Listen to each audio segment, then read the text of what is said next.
Assalamualaikum warahmatullahi wabarakatuh. Alhamdulillahi rabbil alamin wa bihi nasta'in. Ashhadu an la ilaha illallah wahdahu la syarika lah wa ashhadu anna sayyidana Muhammadan abduhu wa rasuluh. Allahumma salli wa sallim wa barik ala sayyidina Muhammad wa ala alihi wa ashabihi wa man ihtada bihadihi ila yaumiddin. Amma ba'd. Tuan-tuan dan puan-puan, putra-putra dan putri-putri Islam yang dihormati lagi dimuliakan, alhamdulillah, lagi sekali kita bersyukur kepada Ilahi yang telah memberikan keizinan dan juga kekuatan kepada kita untuk berhimpun dan bersama-sama lagi sekali di petang yang permai ini. Semoga langkah-langkah kita merupakan langkah-langkah ibadah bertujuan untuk memantapkan dan meningkatkan lagi ilmu kefahaman kita terhadap Islam. Kerana ilmu dan penguasaan terhadap Islam merupakan pintu gerbang kepada pencapaian hasanah di dunia dan juga hasanah di akhirat. Hatta Nabi Adam alaihi salatu wassalam, sebelum Allah turunkan baginda ke atas muka bumi sebagai khalifah yang pertama di alam ini, Allah persiapkan baginda terlebih dahulu dengan ilmu. Sebagai contoh, Allah Azza wa Jalla berfirman, wa 'allama Adam al-asma'a kullaha. Dan dia, Allah, telah mengajar Adam nama-nama kesemuanya yang berkaitan dengan apa yang ada di muka bumi ini. Mengajar Adam, wa 'allama Adam. Allah menggunakan kalimat 'allama. 'Allama datang dari bahasa Arab alima. Alima ada berkaitan dengan ilmu, alim dan sebagainya. Artinya Allah persiapkan Nabi Adam dengan ilmu. Wa 'allama Adam, diberikan pengetahuan kepada Adam dengan ilmu.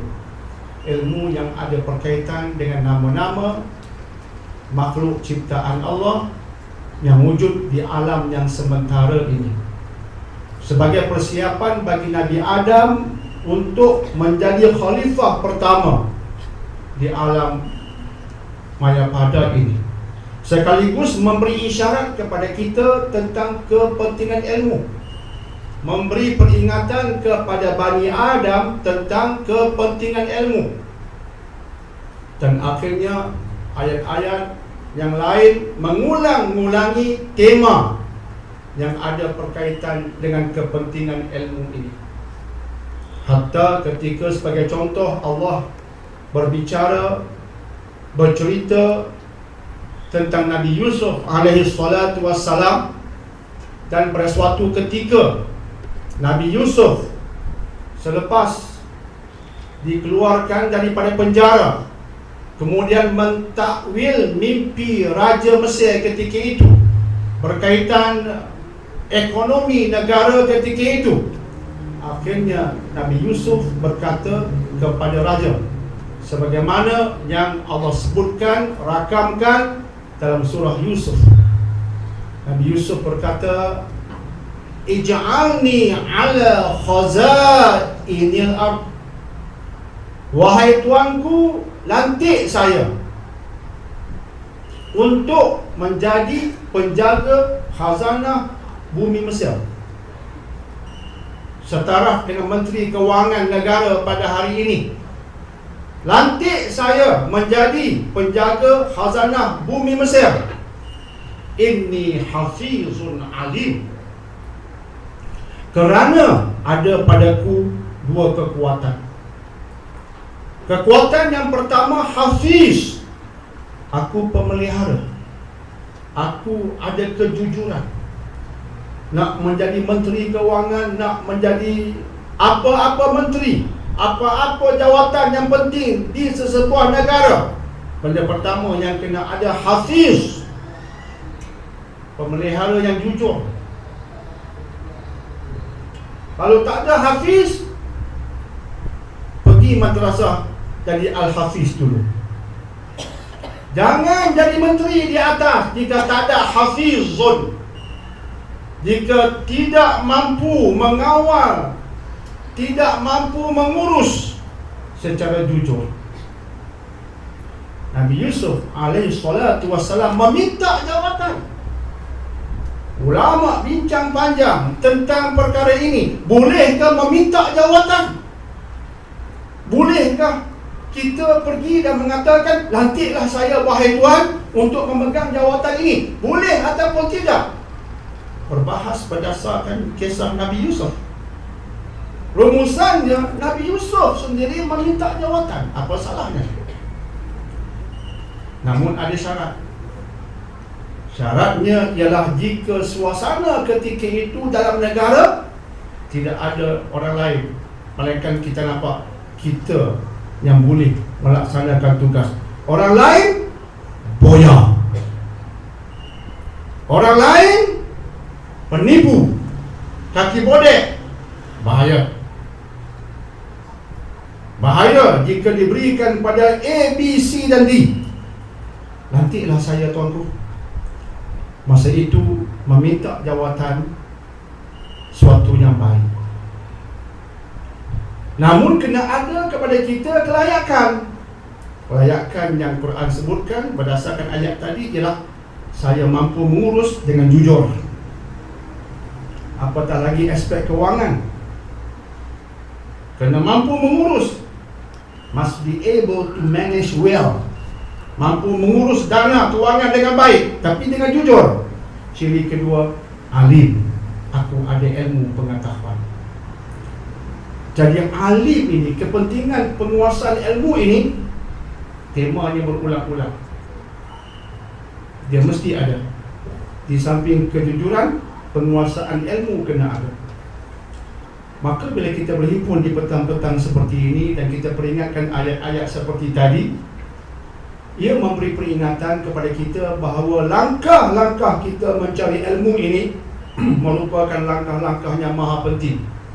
Apatah lagi pada hari ini, terutamanya ilmu yang bertunjangkan Al-Quran dan juga As-Sunnah. Kita bercakap pada hari ini berdasarkan dalil. Ini bukan ceramah ustaz, ini bukan pandangan ustaz, ini berdasarkan dalil. Dalil yang diambil daripada wahyu. Wahyu yang bernama Al-Quran.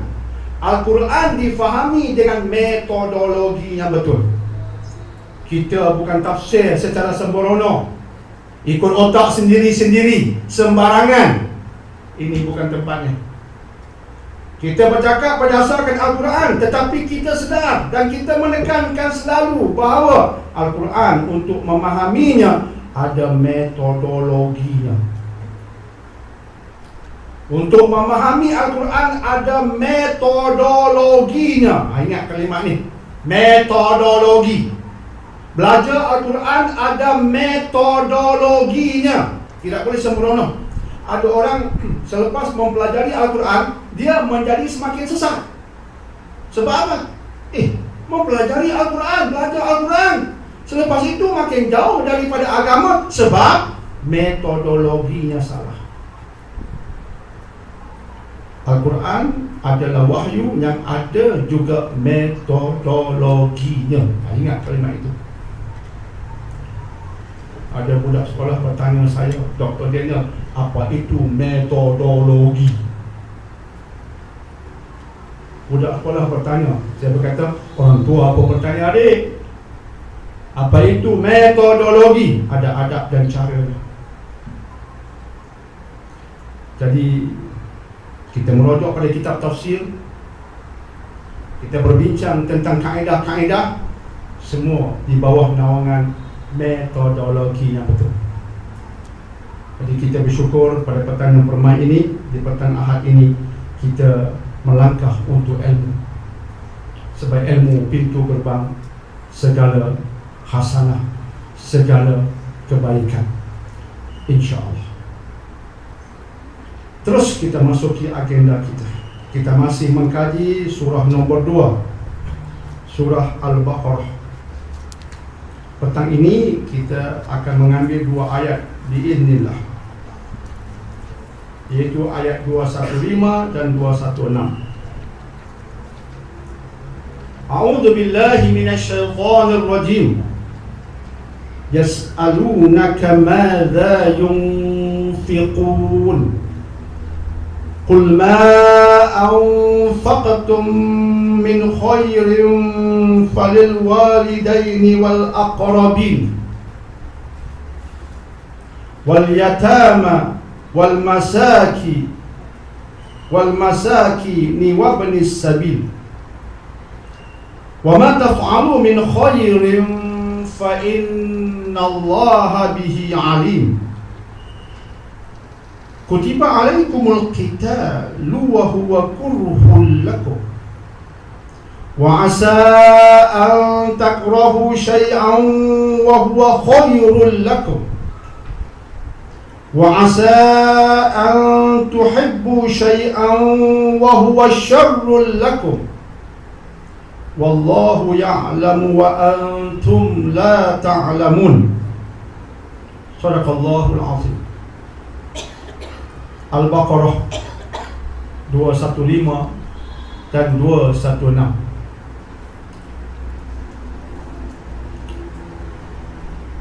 Okay.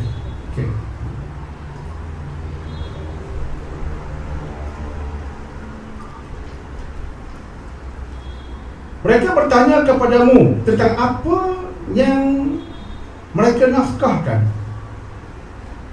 Jawablah ya Muhammad, apa saja harta yang kamu nafkahkan hendaklah diberikan pertamanya kepada ibu bapa, kemudian kaum kerabat, kemudian anak-anak yatim, orang-orang miskin, dan orang-orang yang dalam perjalanan yang menghadapi masalah. Apa saja kebaikan yang kamu perbuat, sesungguhnya Allah Maha mengetahui tentangnya. Diwajibkan ke atasmu berperang, sedangkan berperang itu sesuatu yang kamu benci. Boleh jadi kamu membenci sesuatu, sedangkan ia amat baik bagimu. Dan boleh jadi kamu menyayangi, menyukai sesuatu, padahal ia amat buruk bagimu. Allah mengetahui, sedangkan kamu tidak mengetahui. Tuan-tuan dan puan-puan, hadirin dan hadirat yang dihormati lagi dimuliakan, pada sesi pertemuan yang lepas kita bicarakan antaranya tentang ujian daripada Allah. Hidup di dunia ini merupakan sebuah kehidupan yang dipenuhi liku-liku dan juga tribulasi. Tribulasi bermaksud ujian, dikaitkan dengan sebuah penderitaan. Tempat yang tidak ada liku-liku dan tidak ada penderitaan ialah jannah. Jannah wujud di sana, di alam selepas mati. Jannah merupakan tempat bagi mereka yang diredai oleh Allah. Keredaan oleh Allah ada sebab musababnya, disebabkan iman dan amal soleh yang dilakukan dengan cara yang betul, penuh keikhlasan ketika berada di muka bumi. InsyaAllah dengan itu dia dimasukkan ke syurga. InsyaAllah.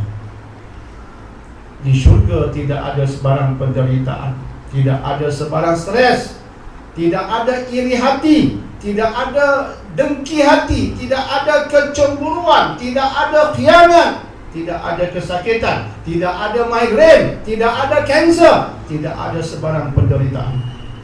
Tempatnya hanya satu, seperti itu, jannah. Allah tetapkan, takdirkan kehidupan di dunia ini bukan kehidupan di jannah. Kehidupan di dunia ini kehidupan dipenuhi ujian. Hatta rasul-rasul yang mulia alaihimussalatu wassalam, hatta mereka diuji Allah. Malah para rasul ditimpakan ujian yang paling teruk. Rasul-rasul yang Allah muliakan kesemuanya diuji dengan dahsyat sekali. Ada rasul diuji sehingga mati dibunuh oleh golongan Bani Israel. Maka jika rasul-rasul yang mulia diuji dengan dahsyat, sudah pasti kita yang tidak mulia ini pastilah akan ditimpakan dengan berbagai ujian jua. Maka ayat 214 Al-Baqarah menceritakan tentang itu. Am hasibtum, apakah kamu mengira, mengikut comakan kamu, perkiraan kamu mengira antadkhulul jannah, kamu akan dimasukkan ke jannah, kamu mengira kamu akan dimasukkan ke syurga, walamma ya'tikum, sedangkan belum datang kepadamu, belum tiba kepadamu apa dia? Ujian sebagaimana yang menimpa ke atas orang-orang yang khalau min qablikum, orang-orang yang telah berlalu sebelummu. Orang-orang yang berlalu sebelummu, telah berlalu sebelummu, Allah uji dengan ujian yang dahsyat. Dan mereka bersabar. Kamu belum lagi ditimpakan dengan ujian itu, dan kamu tergesa-gesa, kamu sudah merungut. Apakah yang telah menimpa ke atas umat terdahulu? Kita sedang mengulangi apa yang kita bicarakan minggu lepas, mengulang kaji, sebab ia ayat penting, isyarat penting untuk kita dan keturunan kita, terutama anak cucu kita pada hari ini. Hidup mereka senang.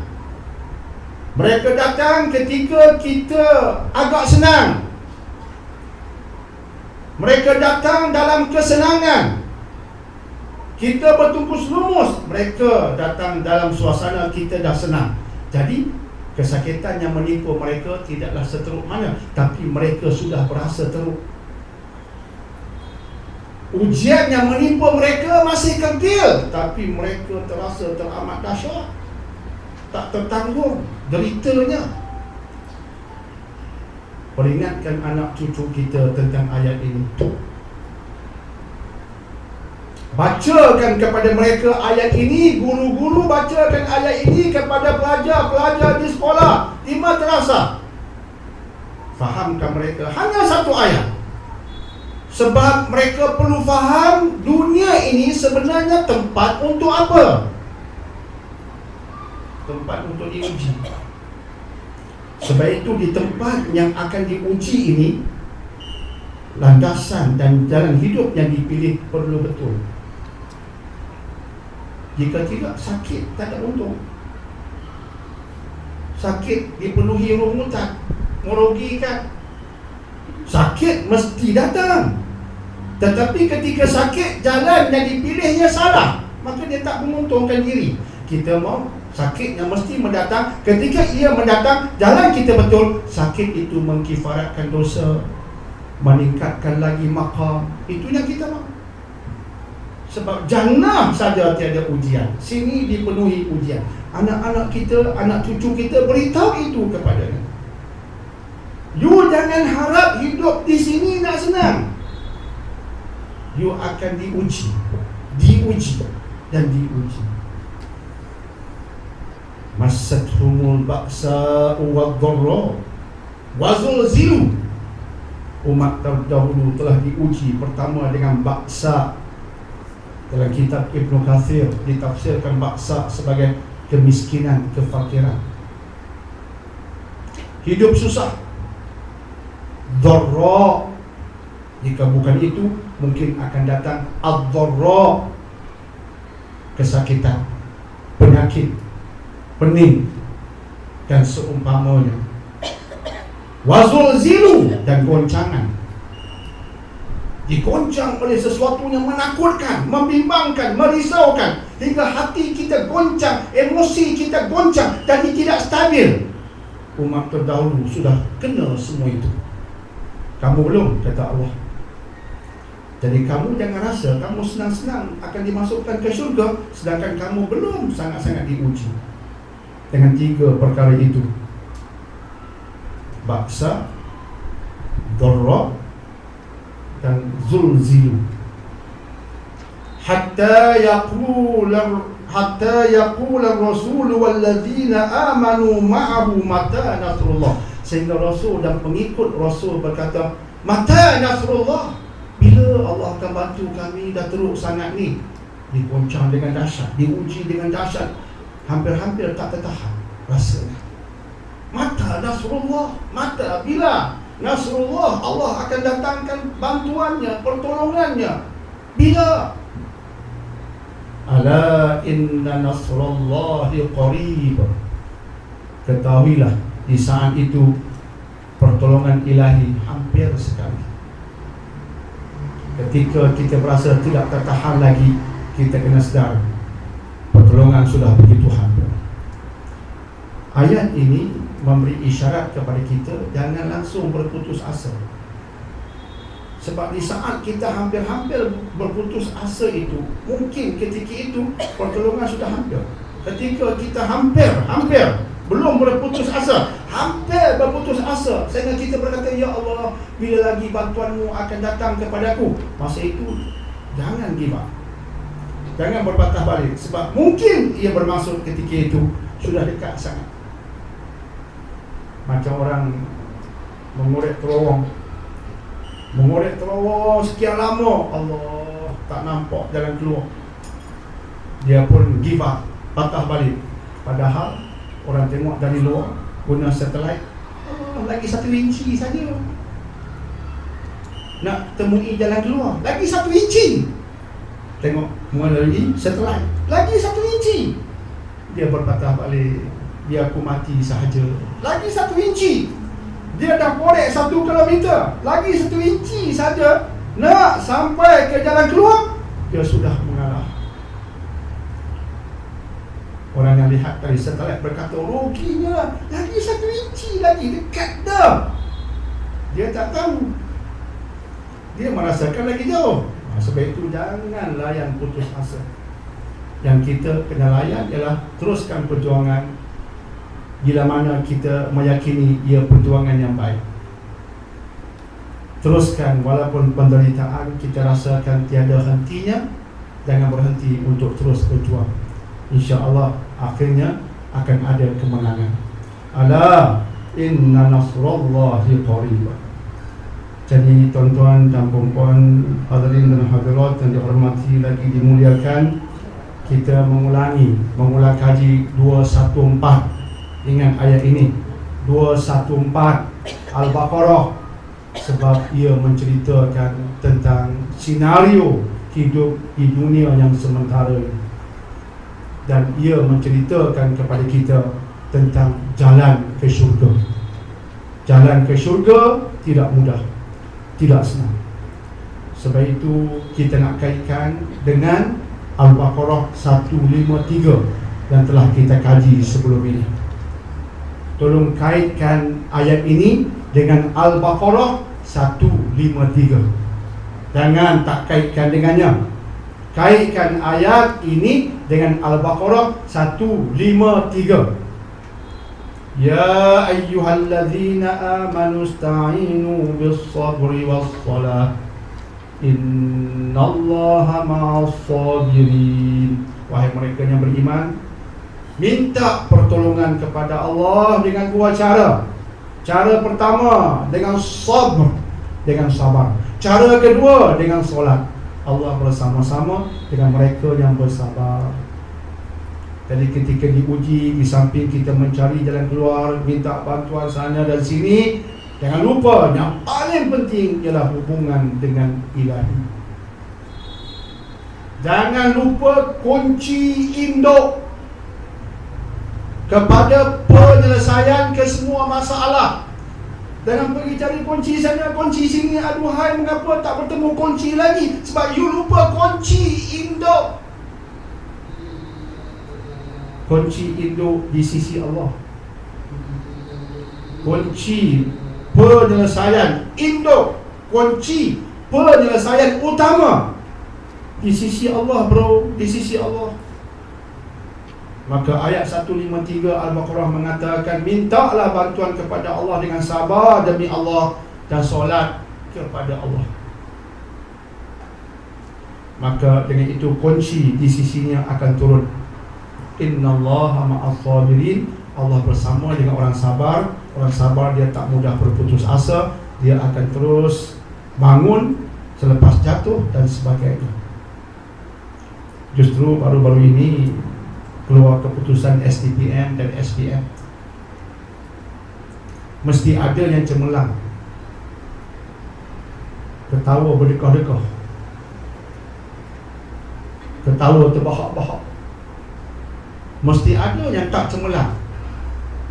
Di satu penjuru ketawa terbahak-bahak, di penjuru yang lain menangis terisak-risak. Satu terbahak-bahak, ho dengan gelap. Lagi satu terisak-risak, hi.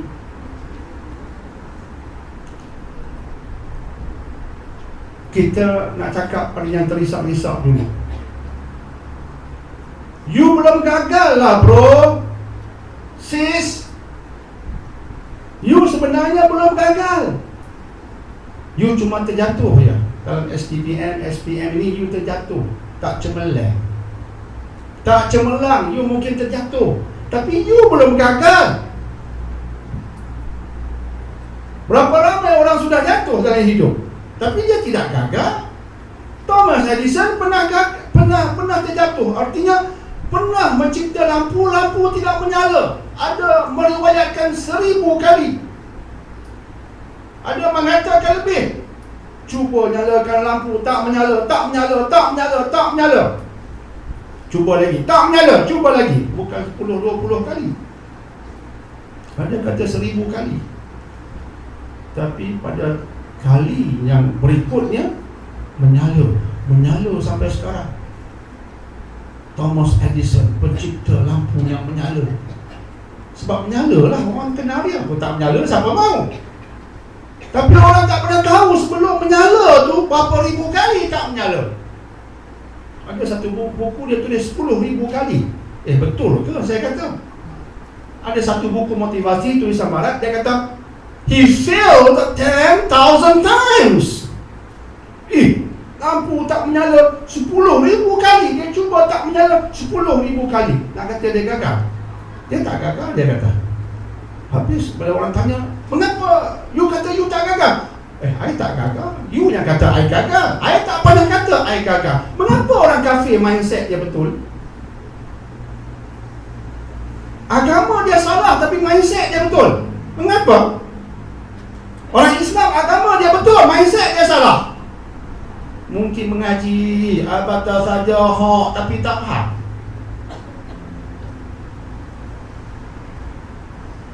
Thomas Edison berkata, kamu yang kata I gagal, I tak kata I gagal. Habis you apa? I cuma tak berjaya nyalakan lampu, itu saja. I cuma tak berjaya nyalakan lampu, bukan I gagal. Akhirnya menyala. Jadi yang kita kata STPM, SPM kurang cemerlang, you sebenarnya jatuh tapi you tak gagal. You hanya gagal jika you jatuh, you tak ada bangun. Itu saja. Selagi mana kita jatuh, kita bangun, mencuba lagi, you tak gagal. You akan berjaya juga akhirnya. Hari ini you terisak-risak, InsyaAllah jika you jatuh hari ini, you bangun dan terus mencuba lagi 5 tahun, mungkin you terbahak-bahak. Yang terbahak-bahak hari ini mungkin lagi 5 tahun terisak-risak. That is life. Mindset bagi betul. Sebab tu ayat-ayat tadi relevan. Kena ujian, tak apa, kaitkan dengan 153 Al-Baqarah. Sabar, terus ada hubungan dengan Allah, berusaha dengan sabar, InsyaAllah kejayaan menanti kita. Sikit saya kaitkan dengan isu semasa. Terus kita masuki ayat 215. Tuan-tuan dan puan-puan, hadirin dan hadirat yang dihormati lagi dimuliakan. Yas'alunaka ma'adha yunfiqun. ada orang bertanya Nabi tentang nafkah, tentang madza yunfiqun, tentang apa yang mereka nak nafkahkan. Imam Ibn Katsir menukilkan satu riwayat oleh Imam Muqatil bin Hayyan rahimahullahu ta'ala. Imam Muqatil bin Hayyan berkata, ayat ini turun mengenai nafkah tatawwu'. Ayat ini turun mengenai nafkah tatawwu'. Apa maksudnya? Nafkah tatawwu' artinya nafkah sunat, bukan nafkah wajib. Nafkah wajib seperti zakat. Nafkah sunat, nafkah umum yang tak ada berkaitan dengan hukum khusus. Maka ayat ini diturunkan tentangnya. Ibn Katsir juga menjelaskan bahawa mereka bertanya kepada Rasulullah bagaimana mereka nak berinfak. Infak bahasa Arab artinya menderma, membelanjakan wang, itu infak dalam bahasa Arab. Ada yang bertanya Rasulullah SAW tentang bagaimana mereka harus berinfak, berbelanja. Maka Allah perincikan tentang bagaimana caranya dalam ayat ini. Begitulah menurut pendapat Abdullah ibn Abbas radhiyallahu anhuma dan anak murid beliau, iaitu Imam Mujahid rahimahullahu ta'ala. Jadi kita gabungkan semua pendapat, kita nampak hala 7 ayat ini. Ia menceritakan tentang orang yang ada harta, bagaimana hendak membelanjakan harta itu selepas beres yang wajib. Selepas selesai pembelanjaan yang wajib seperti zakat, ada lebihan harta, ada lebihan wang, bagaimana nak kita belanjakan lebihan wang itu bila kita berniat untuk membelanjakannya ke arah kebaikan. Bagaimana? Turunlah ayat ini. Maka Allah mengatakan, Qul, katakanlah ya Muhammad, ma anfaqtum min khairin, apa-apa yang kamu lakukan dalam bentuk kebaikan, apa-apa yang kamu nafkahkan min khairin, daripada harta-harta yang baik, bukan harta-harta yang haram. Min khairin, khairin itu baik. Baik itu artinya halal. Yang haram itu tidak baik. Jadi kalimat itu pendek, tapi maksudnya mendalam. Yang kamu nafkahkan min khairin, datang dari khairin, dari sumber baik, sumber halal. Jadi telah kita kaitkan dengan ayat sebelum ini, kulu mimma fil ardi halalan thayyiba, makanlah sesuatu yang halal lagi baik. Halal itu berkaitan dengan zat. Makanan yang kita makan mesti halal. Halal juga berkaitan dengan sumber kewangan yang kita gunakan untuk membeli sesuatu yang tak kita makan. Sebab sumber itu juga penting. Sumber mesti min khairin, dari sumbernya halal. Jadi mintalah pekerjaan yang jelas halal. Melaburlah di bursa saham ataupun di saham-saham yang jelas halal. Itu jelas telah kita bicarakan banyak kali sebelum ini. Maka harta yang baik, yang halal itu nafkahkan. Falil walidain, harta-harta yang sunat. Pertama, tolonglah ibu bapa you sendiri. Sebab dia ibu bapa kita. Ibu bapa ada keperluan. Keperluan tertentu, bukanlah sampai kebuluran. Jika kebuluran, wajib kita menyelamatkan mereka. Tapi mungkin ada perkara yang tak sampai kebuluran, tak sampai daruriyat, tak sampai emergency, tapi ada sesuatu yang dihajati, ada hajat demi menyempurnakan kehidupan. Tolong bantu. Pertama pada ibu bapa. Ada orang dia lupa tentang mak bapak dia. Dia tolong orang lain, bukan main tolong lagi. Mak bapak dia minta bantuan, tolong abah sikit, abah ni nak expand perniagaan. Abah okey, tapi abah rasa nak kembangkan sikit, sebab jika tidak nanti rasanya tahun ini akan ada masalah. Jadi ayat abah rasa sebab mungkin ada masalah, abah kena kembangkan sedikit lah supaya stabil pada tahun ini. Dia buat duk. Tiba-tiba di pertengahan tahun abah benar-benar ada masalah, jadi kebuluran. Pada asalnya tidak kebulur lagi, tapi ada hajat untuk pastikan tiada masalah selepas ini. Dia tak nak tolong. Mak bapak selalu kita lupakan. Sebab itunya masih ada ibu bapa, tengok ibu bapa itu dan keperluan mereka. Tanya. Problem anak-anak hari ini antaranya ialah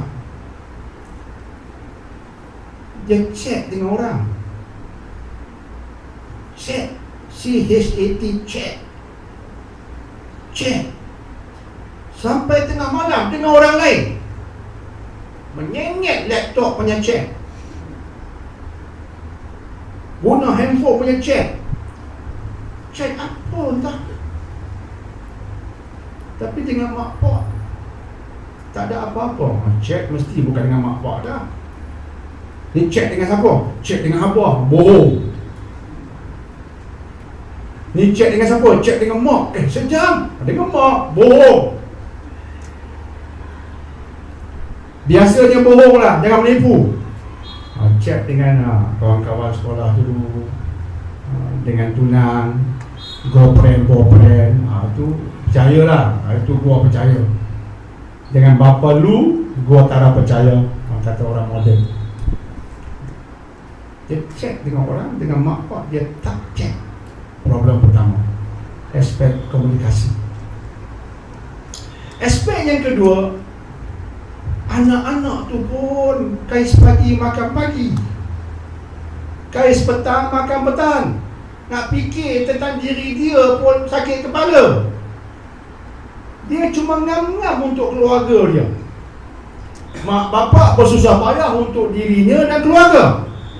Dia tak boleh untuk mak bapak dia, tak boleh. Bayangkan mak bapak tiba-tiba dah tua, tak larat bekerja. Masa boleh bekerja tak apa lagi. Ni dah tua, masuk dah dalam kandang warga emas, kandang pula.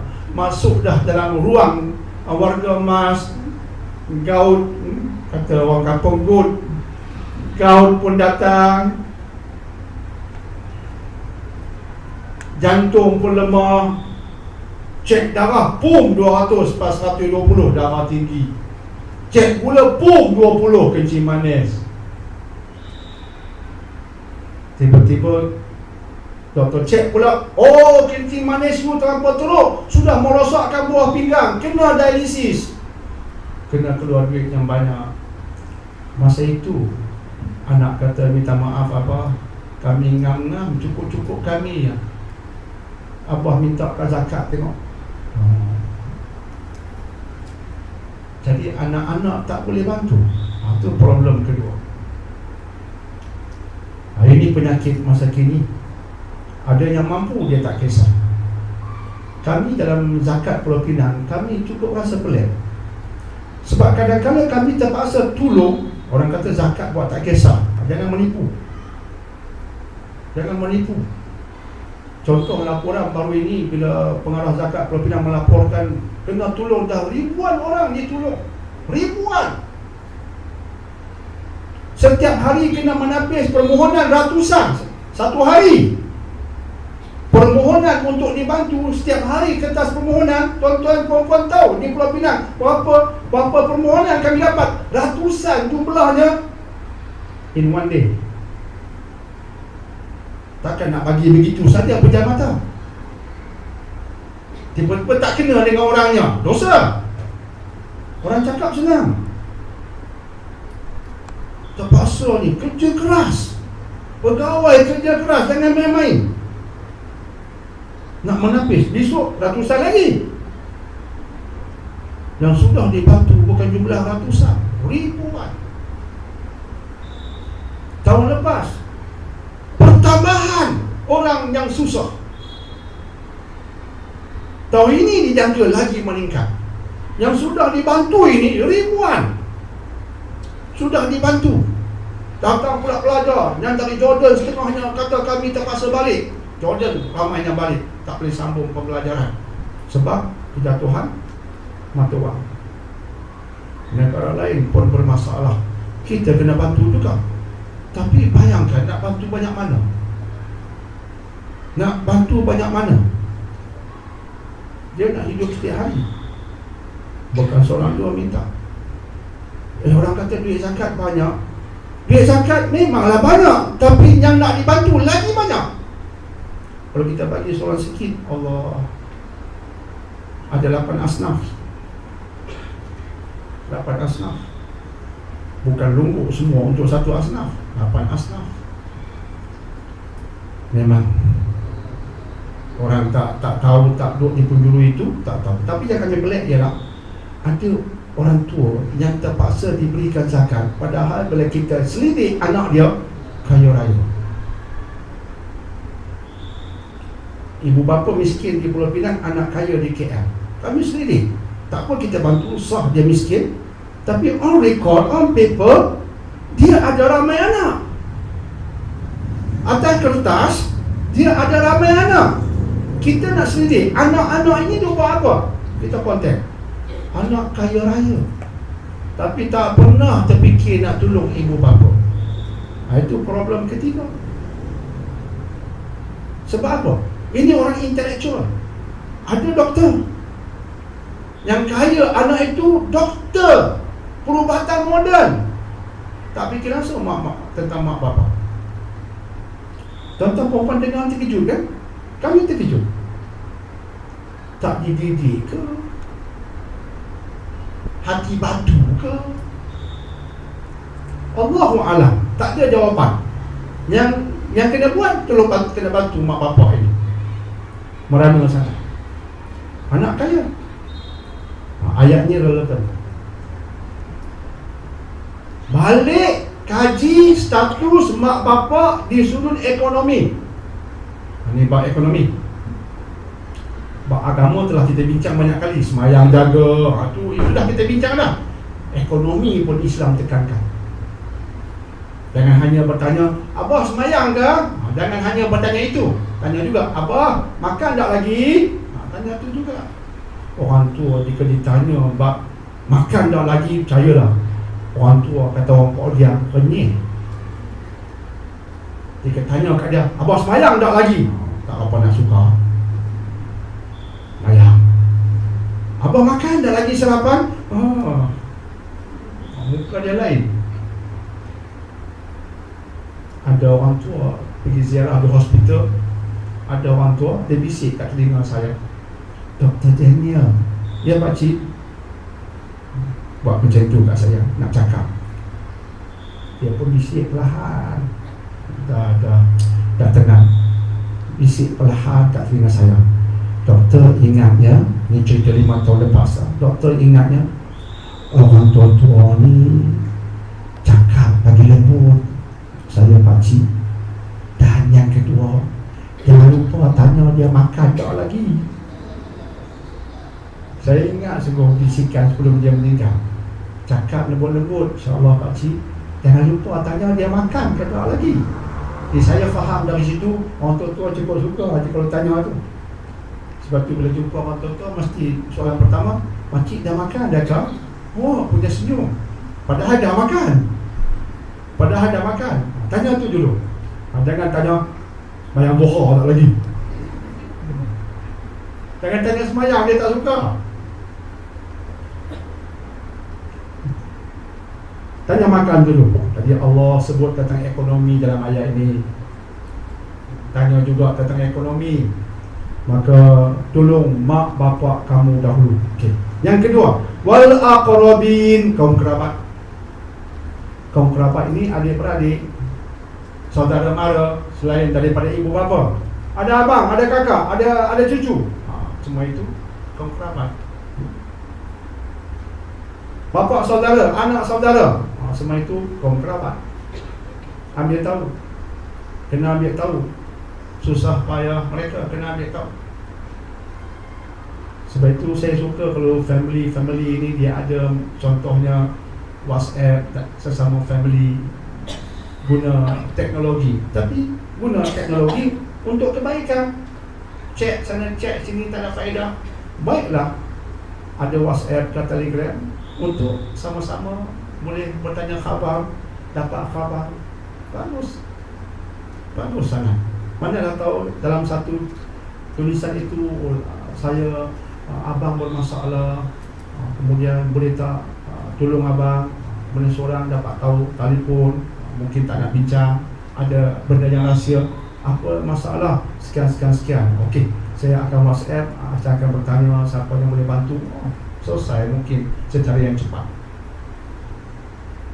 Ada perhimpunan tahunan antara adik-beradik, itu semua membantu.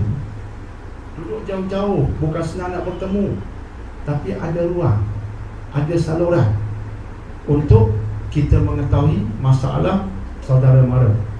Lakukan itu. Biasa dia akan berlaku jika ada seorang dua yang strong dalam family. Seorang dua yang kuat.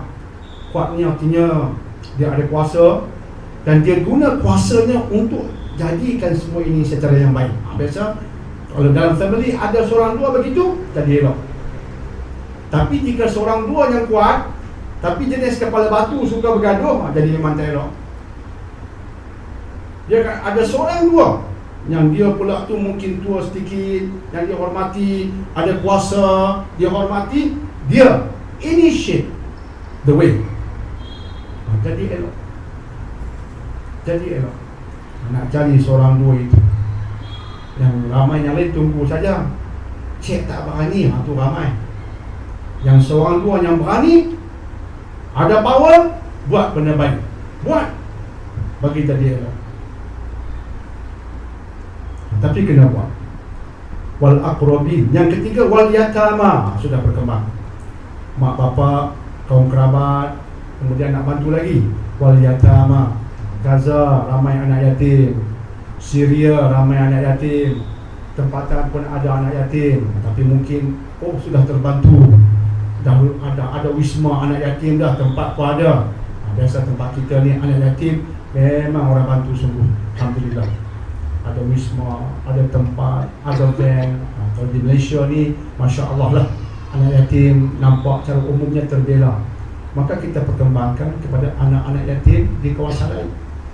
Ambil kira di luar negara termasuk wal masakin, orang miskin, tempatan luar negara sudah luas. Dia punya senario yang berkaitan dengan kemiskinan. Wa benis sabil, orang yang bermusafir, yang bermasalah. Kadang-kadang mereka datang dari luar negara, kemudian kapal terbang bermasalah disebabkan mungkin nak pergi ke negara itu berlaku gempa bumi, tak boleh pergi. Mereka bermasalah, datang singgah di negara kita, kena bantu. Maka wang-wang itu boleh kita salurkan juga untuk wabni sabil. Wabni, anak, sabil jalan. Bahasa Arab dia pelik juga. Ibni sabil, ibni itu anak, sabil jalan, anak jalan. Maksudnya orang yang bermusafir dan dalam perjalanannya bermasalah. Tadi luas, konsepnya luas. Hujung ayat berbunyi, wa ma taf'alu min khairin fa innallaha bihi alim. Apa saja kebaikan yang kamu lakukan, Allah Maha mengetahui. Ayatnya luas, maksudnya apa saja yang mu buat asalkan yang baik, Allah tahu. Artinya akan diberikan pembalasan oleh Allah Subhanahu wa taala. Yang kita sebut awal ayat tentang ekonomi. Nak bagi sedekah sunat, tumpukan pada mak bapak, kaum kerabat, orang anak-anak yatim, orang miskin, orang-orang yang bermusafir, yang bermasalah dalam perjalanan. Tapi bukan sekadar itu, wa ma taf'alu min khair. Apa saja kebaikan yang kamu buat selain daripada ini sekalipun, fa innallaha bihi alim, Allah tahu. Maksudnya Allah akan berikan ganjaran yang setimpal. InsyaAllah. Ada satu riwayat yang menarik dinukilkan oleh Imam Ibn Kathir dalam kitab Tafsirul Quran yang Azim. Maimun bin Mahran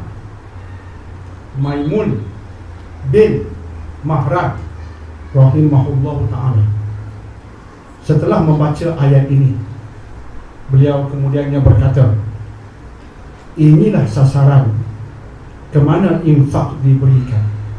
Jelas, inilah sasaran di mana infak diberikan. Maksudnya nak berikan infak, nak berbelanja, nak tolong orang, inilah sasarannya berdasarkan ayat tadi. Dalam ayat itu tidak disebutkan bahawa harta diinfakkan untuk rebana, untuk seruling, patung kayu, tirai dinding dan benda sia-sia yang lain. Ulama dia berhalusi maksudnya. Tengok, Allah sebut berikan pada orang yang memerlukan, pilih yang terdekat dari kalangan manusia. Tapi tak disebutkan infak untuk rebana, seruling. Maksudnya jangan kita salurkan untuk benda sia-sia, salurkan untuk kebaikan. Itu konsepnya. Ulama faham dari ayat ini, benda yang tak berfaedah you jangan tolong, you jangan infak.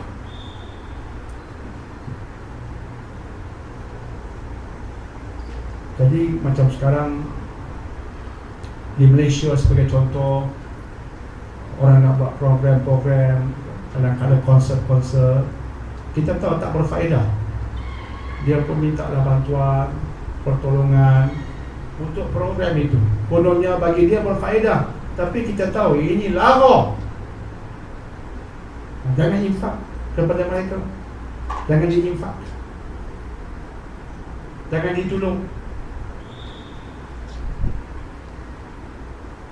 Nanti bila ada sambutan Syawal, kadang-kadang di peringkat daerah nak adakan program-program, kena pasti dahulu program itu program yang macam mana. Jika ada benda sia-sia, jangan tolong. Itu maksudnya. Jika ada benda sia-sia, jangan tolong. Contoh, kita nak semarakkan perpaduan dan kita akan panggil insyaAllah artis-artis dari kalangan pop ye-ye. Artis-artis dari kalangan pop ye-ye. Sebab apa? Sebab ramai orang tua-tua suka pop ye-ye. Golongan penyanyi artis tahun 60-an, pop ye-ye punya geng. Masa itu terkenal dengan Kugiran. Kugiran singkatan bagi kumpulan gitar rancak. Kumpulan gitar rancak disingkatkan, payah sangat nak sebut, Kugiran. Oh, bukan main lagi. Saya hidup di era tu lah nak beritahu. Oh, bukan main melompat. Bukan main melompat. Jadi golongan masa itu sekarang dah dari warga emas. Mereka apa terengi lagi. Maka mari kita infak untuk panggil artis pop ye-ye. Jangan dibagi walaupun sesiap. Jangan dibagi. Jangan dibagi. Kalau nak bagi, bagi sejadah. Kami nak panggil artis pop ye-ye, lama tak dengar mereka. Boleh bantu ke? InsyaAllah, tunggu Ustaz. Tunggu Ustaz. Oh, terima kasih. Ni makcik tunggu. Makcik tunggu. Pula nak sejadah satu. Hah? Pasal apa? Inilah yang pop ye-ye perlukan. InsyaAllah. Jadi Maimun bin Mahran mengatakan, infak bukan untuk benda yang sia-sia.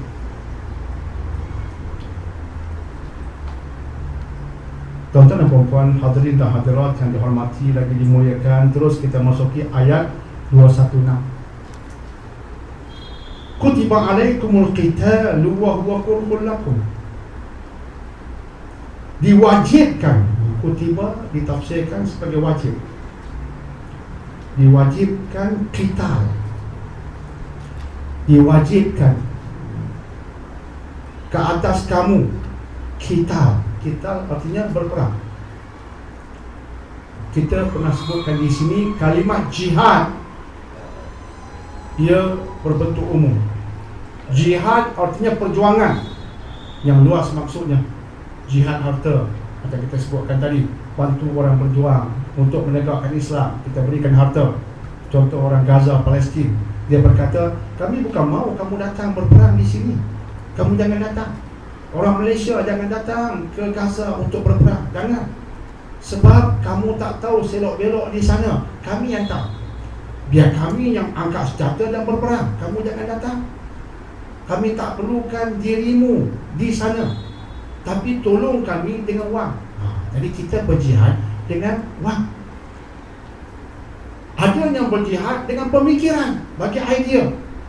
Macam mana nak selesaikan bab remaja? Apa idea you? Bermesyuarat sampai tengah malam. Itu semua mendatangkan pahala. Memberi idea, dan semua projek bermula dengan idea. Semua perkara amali bermula dengan idea. Idea. Program-program yang baik di TV bermula dengan satu idea. Program yang baik dalam masyarakat yang nak buat kreatif bermula dengan cetusan idea. Saya teringat satu ketika, ini cerita puluhan tahun, tercetus idea. Ada satu kelompok nak buat ekspedisi kebajikan. Masa itu benda itu kurang didengari. Sekarang dah popular. Ekspedisi kebajikan. Cerita 10-20 tahun dahulu. Apa maksudnya? Idea datang mengatakan, oh, anak-anak muda kita bawa pusing Pulau Pinang naik motor. Motor bukan motor biasa punya, motor berkuasa tinggi. Kita himpun semua, kita libatkan polis untuk jaga keselamatan pusing Pulau Pinang. Tapi dia ekspedisi kebajikan. Jadi kita pusing dan kita berhenti di karya, kita singgah dan etikaf di masjid, tahlil, sambung ke karya yang lain, singgah di masjid, tahlil, dan bila sampai masa waktu, kita singgah, semayang, makan nasi dan sebagainya. Pusing Pulau Pinang, tapi dengan konsep ibadah dan kebajikan. Oh, meledak. Idea itu, pergi jumpa polis, polis suka sangat. Oh, kami seronok sangat benda macam ni. Kami duk tunggu benda-benda yang boleh mendatangkan pahala pada polis. Alhamdulillah, polis pun seronok buat benda kebajikan macam ni. Pergi jumpa radio, masa itu Radio 3. Sekarang FM, Mutiara FM. Masa itu Radio 3 lagi, lama dulu. Pergi jumpa Radio 3. Oh, kami suka, kami akan buat ulasan selari. Oh, Masya Allah. Sekarang di mana sekarang? Oh, kami sekarang di Batu Ferringhi. Apa sedang dilakukan? Oh, kami sedang bertemu dengan pihak karya untuk memberikan sumbangan pada fakir miskin.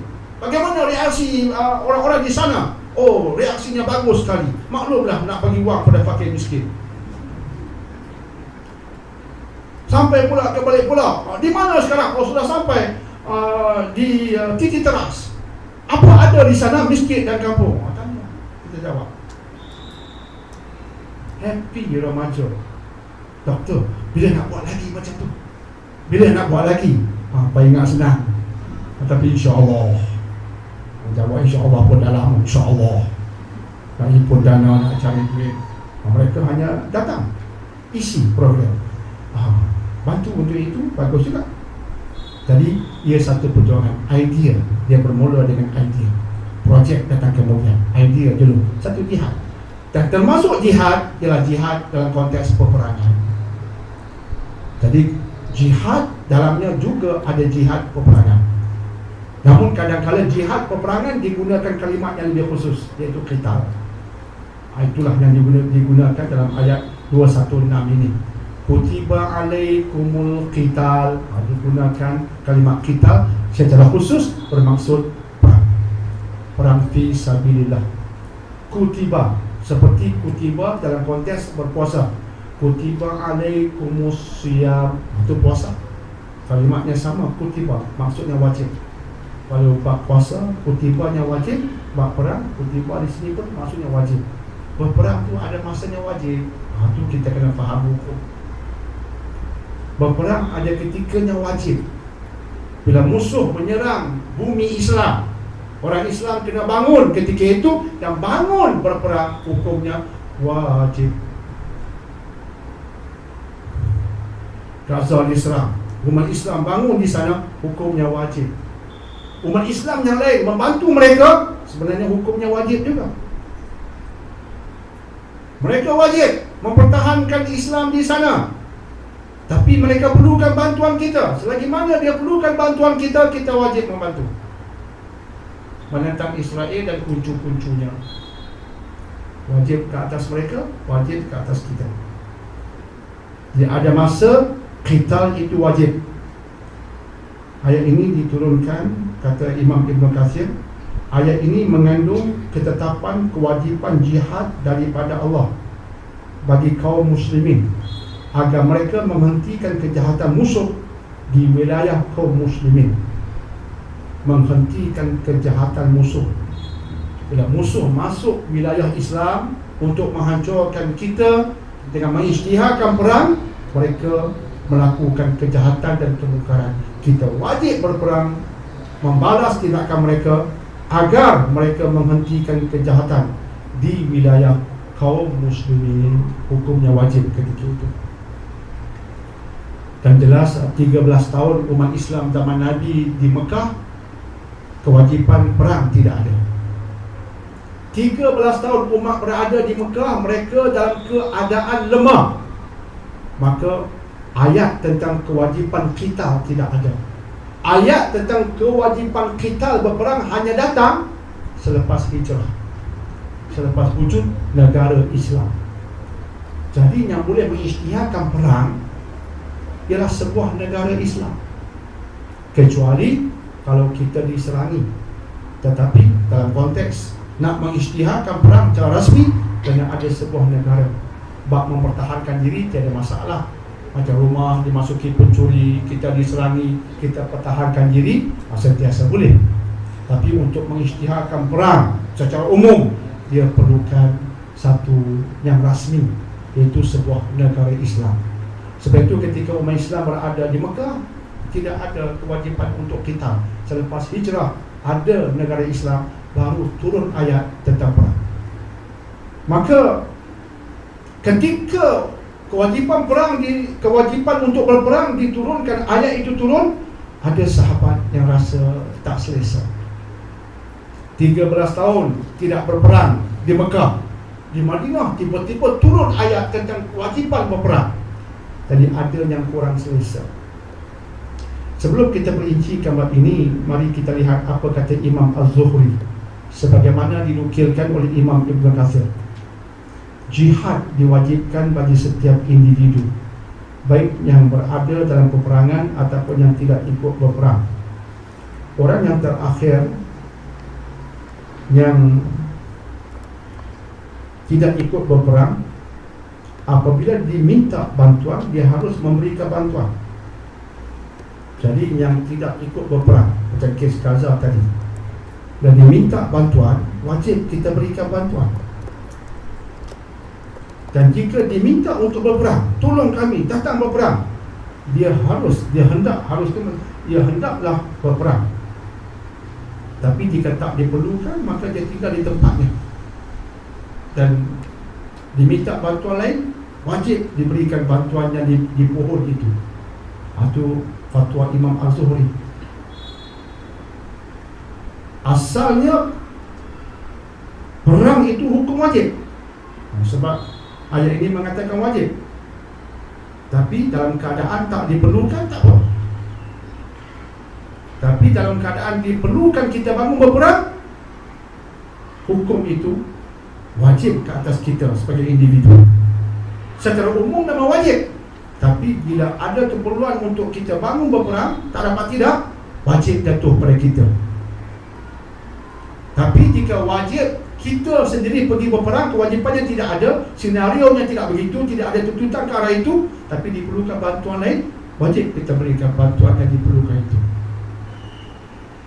Jadi pada hari ini keperluan-keperluan itu begitu banyak.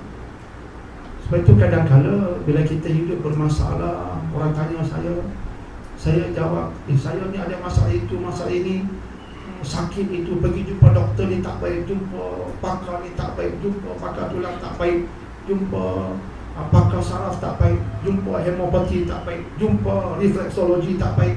Doktor dia, apa lagi yang perlu saya buat? Biasa saya jawab begini, tengok semayang you tengok semayang you, semayang cuai ataupun tidak, qadaan ataupun tidak, tengok yang tu dulu. Yang kedua, tengok hutang you, ada tak hutang you yang sengaja you lambat-lambatkan, tak lunaskan. You janji nak bayar, you tak bayar, tak usaha pun untuk bayar. Tengok, you telah zalimi dia. Dia dizalimi, dia pohon kepada Allah, Allah balas. Orang dizalimi, permohonannya Allah dengar. You tengok, you telah zalimi dia. You tengok, you pernah berhutang, you tak pernah fikir nak bayar. Masa nak berhutang, bukan main keluar air mata, minta tolong. Lepas you senang, dia pula menitis air mata, you tak nak tolong. Dia marah pada you, dia minta pada Allah balas, you kena sekarang. Tengok, kot-kot you pernah zalimi orang, termasuk tak bayar hutang, you tengok. Minta maaf jika perlu, minta halal jika perlu. Yang tak halalkan, bayarlah. Usahalah untuk bayar, buat perjanjian. Jadi, jangan pergi cari doktor lagi. Jaga semayang, tengok hutang, tengok orang yang pernah kita zalimi. Yang ketiga, kalau you orang berada, tak terfikirkan nak tolong orang yang sentiasa memohon bantuan kepada you. Orang Syria tak habis-habis minta bantuan. Musim sejuk, tolong kami. Ada saja rayuan. Musim sejuk, anak-anak kesejukan. Ambil gambar pula budak kesejukan, tak cukup kain, selimun, kemah. Ada saja permohonan. You ada. Tengok berita orang bermasalah, tak pernah kena ambil tahu orang bermasalah ni macam mana I nak tolong dia orang, tak pernah tanya kan? Tengok saja sambil punya apa drumstick, itu saja. Tengok Gaza bermasalah, tak pernah terfikir apa boleh I tolong untuk mereka, tak pernah terfikir. Padahal kita berada. Saya kata tengok di penjuru yang ketiga tu juga. You ni sakit, cari ubat tak jumpa, jangan pergi cari pakar lagi. Ni tengok bab-bab ni. Jika bab tu dah beres, insya-Allah tengoklah pakar-pakar lain, pakar kiropraktik ke, bolehlah cuba pakar-pakar lain. Ramai pakar lain, tapi cari pakar yang memang diiktiraf. Jangan pergi pakar yang memang klaim, woi saya, itu jaga. Yang woi itu jaga. Tambah cerita pula, I ni insya-Allah pernah cakap jin banyak ekor dah, jaga. Jenis macam tu pun jaga. Dia cakap benda gaib, bohong pun boleh. Tengok pula nak cakap tu siapa dia, jenis kelentong ke, jenis warak ke, jenis jujur ke, hati habis-habis. Tapi saya nak peringatkan, kadang-kadang Allah uji kita sebab kita duk tumpu bab kita, enjoy kita, lupa nyanduk mohon bantuan, tolong kami. Pada Allah bagi kita sakit, kemudian pasal apa ya? Fikir bab ni.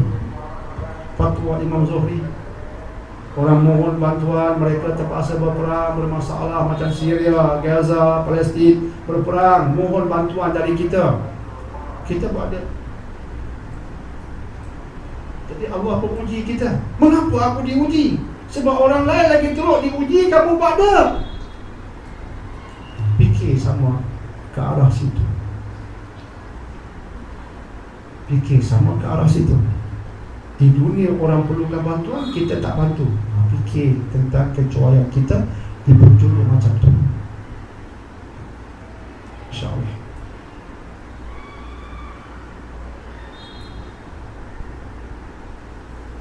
Clear? Kita ulangi ayat tadi. Kutiba alaikumul qitalu wa huwa kurhul lakum. Diwajibkan ke atasmu berperang, tapi kamu membencinya. Ini poin yang kedua. Bab perang dah selesai. Poin yang kedua, wa huwa kurhul lakum. Kamu membencinya, kamu tak suka. Allah wajibkan, kamu tak suka. Ini isu. Allah kata wajib berperang, you tak suka. Isu. Tapi Allah tak jawab keras. Allah jawab dengan memberi kefahaman yang wajib kita tahu.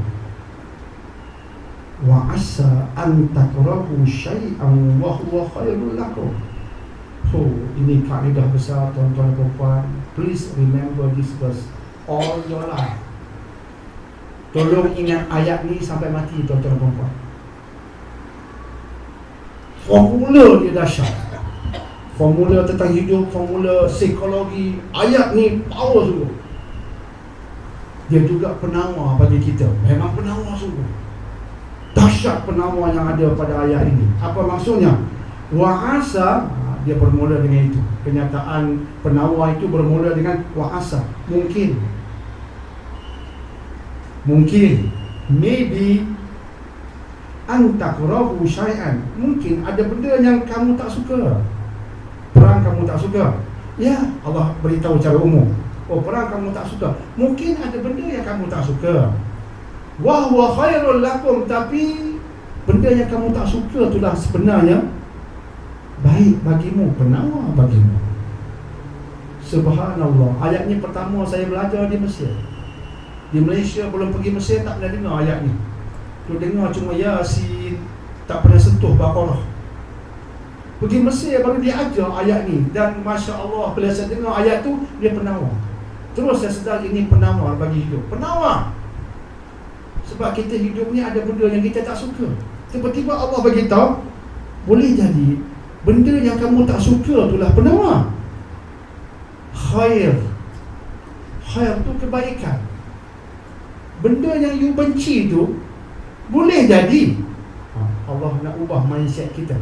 Jangan cepat menghukum. I tak suka, tak bagus lah. Nanti Allah kata nanti dulu. Yang kamu tak suka tu seringkali, kadang-kala boleh jadi itulah ubat bagimu. Sebab wa huwa khairul lakum, ia baik bagimu, tapi kamu tak sedar. Kamu kata I tak suka, ini tak bagus, nanti dulu. Yang you benci, you kata tak bagus tu, you jangan lupa, mungkin itulah yang bagus bagi you. Oh, satu pukulan bagi kita. Dan sebaliknya, wa'asa, diulangi wa'asa. Dan maybe, mungkin an tuhibbu syai'an. Allah guna kalimat tuhibbu, cinta, kasih. Uhibbak, lagu Arab. Uhibbak, I love you. Love boleh jadi yang kamu love tu lah. Wa asa an tuhibbu syai'an, boleh jadi yang kamu hope itu, yang kamu kasih, cinta itulah. Wa huwa syarrul lakum, itulah racun bagimu. Syar artinya keji, tidak baik. Yang kamu suka, kasih, sayang, kamu tak sedar, mungkin itulah syar. Itulah racun, itulah kekejian, benda tak baik bagimu. Sebab penutupnya Allah mengatakan wallahu ya'lamu wa antum la ta'lamun. Sebab dia Allah mengetahui, kamu tak mengetahui apa-apa. Sekaligus apa-apa pun merujuklah kepada Allah, sebab dia Maha mengetahui. Cuma Allah nak peringatkan kita, you kena insaf, manusia kena insaf. Ada benda yang kamu tak suka, tapi yang kamu tak suka itu penawar. Ada benda yang kamu sayang, tapi yang kamu sayang itu racun. Kamu bukan tahu, Allah yang tahu. Ayat ni bagi saya power di penjuru psikologi dan di penjuru penawar bagi hati. Ayat itu pada asalnya dikaitkan dengan perang. Seperti perang, maksudnya begitu. Seperti hukum perang yang sekarang kamu tak suka. Tapi perang yang kamu tak suka ini, jika kamu layan ketidaksukaanmu menyebabkan kamu tak berperang, apa jadi pada negaramu? Hancur. Apa jadi pada isterimu? Ditawan. Apa jadi pada anak perempuanmu? Mungkin diperkosa. You mau itu? Nak bagi umat faham, perang siapa yang suka? Perang siapa suka perang? Tapi kewajipan daripada Allah tentang perang ke atasmu, sebab ia perlu kamu lakukan untuk survival. Ya, kamu tak suka, tapi baik bagimu. Jika you tak suka, you tak buat, you hancur, isteri diperkosa, anak diperkosa, jadi pendek kata you hancur.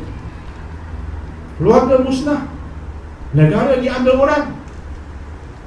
itu lagi you suka ataupun you pergi berjuang.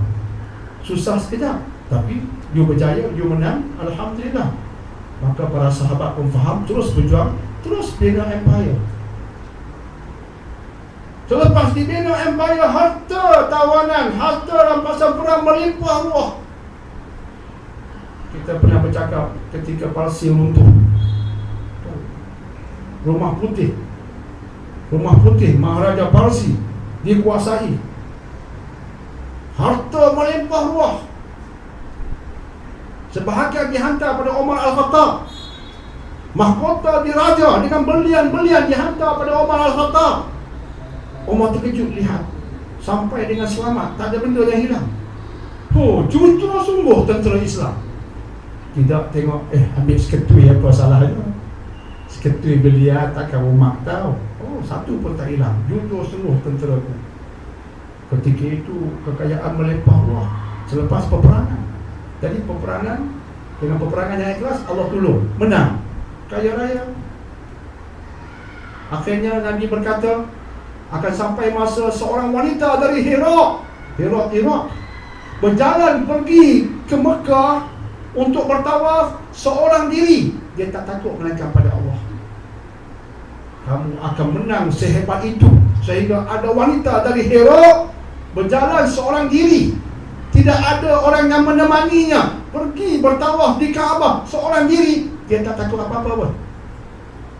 Kamu akan berjaya sejauh itu. Tapi ada masa kena berperang. Maka sahabat faham, yang kita benci inilah sebenarnya yang akan memberikan kesejahteraan pada kita. Ada benda yang kita benci, tapi dia baik. Ada benda kita suka, tapi dia racun. Kamu bukan tahu, Allah saja yang tahu. Jadi tuan-tuan dan puan-puan, begitulah sebuah kehidupan. Kadang-kadang kita buat pilihan dalam hidup. Kita buat pilihan. Kadang-kadang dalam keluarga kita mungkin ada anak yang kita benci, awas. Kadang-kadang anak yang you benci itulah penawar bagi you. Anak yang you sayang sangat itu racun bagi you. Allah tahu, kamu bukan tahu. Kita berkawan, kawan itu duit mulut kita melihatnya, tapi dia penawar bagi kita. Dialah yang satu hari ketika kita bermasalah, dia akan tolong. Best friend, dialah racun. Dia ambil kesempatan dari kita. Kamu bukan tahu, Allah yang tahu. Sebab itu apa yang kita buat, mestilah perspektif kita bagi betul. Jangan overdo things. Jangan buat melampaui batas. Sayang bukan-bukan, kata orang Korea.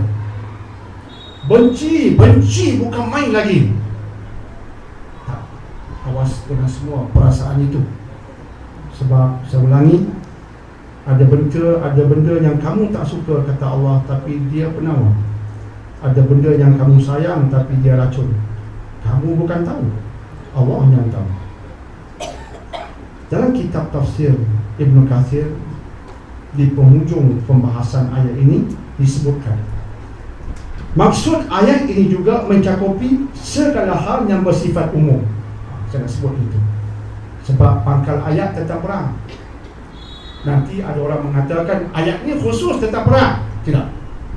Ulama tafsir juga mengatakan maksud ayat ini juga mencakupi segala hal yang bersifat umum. Mungkin kamu membenci satu benda. Benda apa? Umum. Tapi kamu membenci benda itu, dia baik bagimu, juga mencakupi aspek umum, bukan sekadar perang. Maksud ayat ini juga mencakupi segala hal yang bersifat umum. Mungkin sahaja seseorang menyukai sesuatu, padahal sesuatu itu tidak mendatangkan kebaikan dan kemaslahatan baginya. Begitulah seterusnya.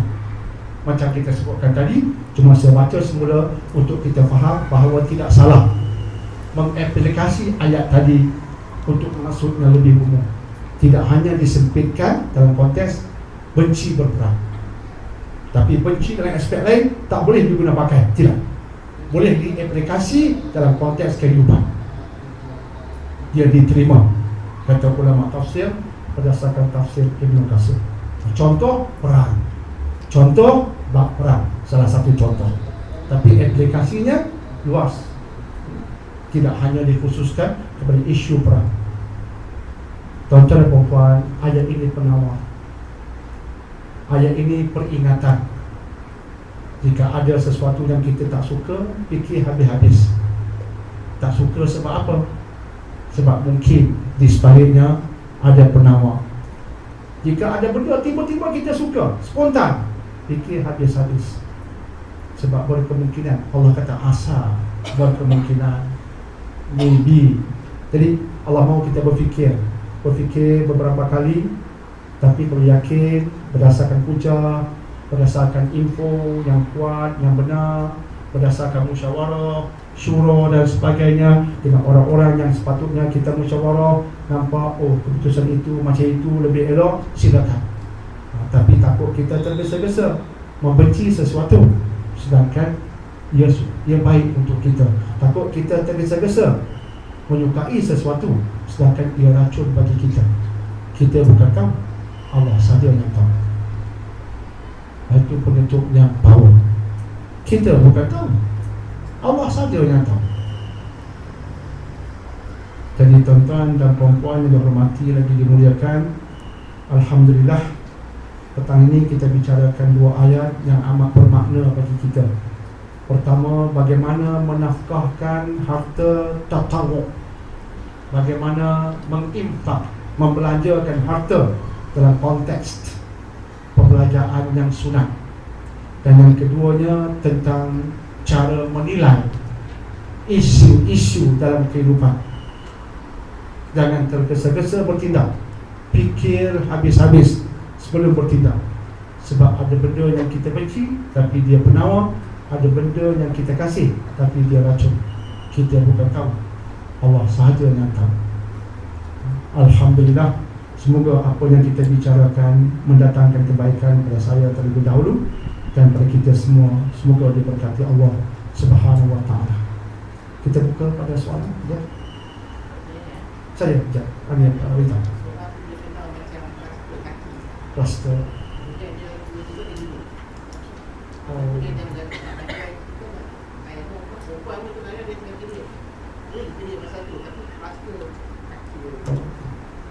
Rizal, saya jawab pertanyaan ini tak sempurna. InsyaAllah saya ada simpan risalah tentang bagaimana kita nak berwuduk, nak mandi wajib ketika kita ditampar dengan plaster of Paris untuk lelaki, wanita dan sebagainya. Nanti semoga Allah ingatkan saya minggu hadapan, saya akan edarkan, kemudian kita bincang sedikit tentang kita macam soalan Rizal tadi. Dia mungkin patah kaki kat Rizal, di plaster dengan plaster of Paris, di plaster, dibalut, jadi kemudian berjunuk, nak kena mandi wajib. Macam mana tu? Secara umumnya ialah kita basuh dengan air mutlak yang berlari di kawasan yang boleh kena air, dan kita bertayamum menggantikan kawasan yang berbalut secara umumnya dengan niat dengan niat membersihkan diri dari hadas besar.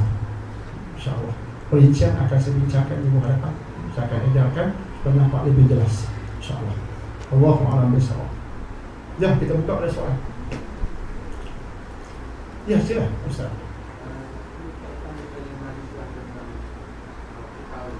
Kita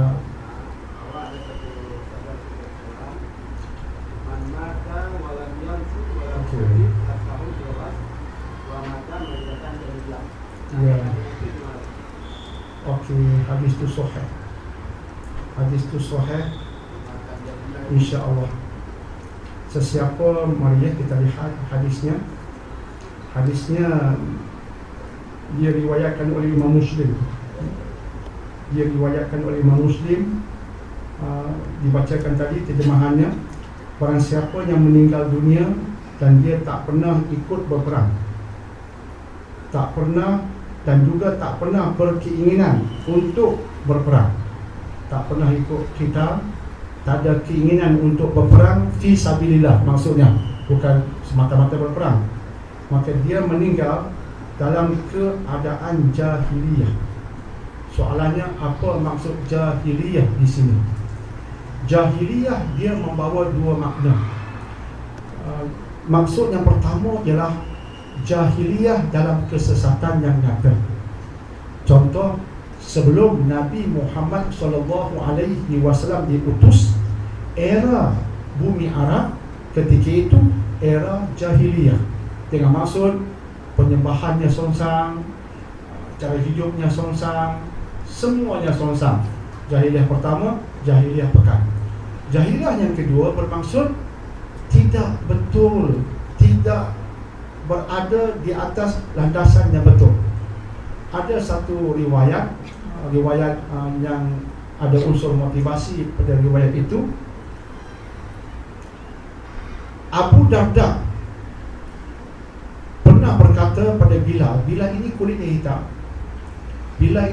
hitam, Abu Darda pernah berkata pada Bilal berkulit hitam, ya ibn sauda, wahai anak pada perempuan hitam. Ketika marah pastinya, ya ibn sauda, berkata pada Bilal, wahai anak pada perempuan hitam. Nabi mendengar. Nabi kata, innaka mru'un fika jahiliyah. Kamu manusia, dalam kamu masih ada jahiliyah. Nabi sebut pada sahabat. Nabi berkata pada sahabat, kamu dalam dirimu masih ada jahiliyah. Ini sahabat Nabi radhiyallahu anhu. Apa maksud jahiliyahnya? Maksudnya tuturanmu salah, tak betul. Bukan jahiliyah akidahnya rosak, tak. Jadi dalam konteks ini, barang siapa meninggal dunia, dia Muslim, tak berperang, tak ada keinginan untuk berperang, tapi dia Muslim, dia mati dalam keadaan jahiliyah, artinya dalam keadaan nawaitunya tak betul, dalam keadaan mindsetnya tak betul, tapi tak sampai jahiliyah. Ini bermaksud dia keluar dari Islam. Allahu a'lam.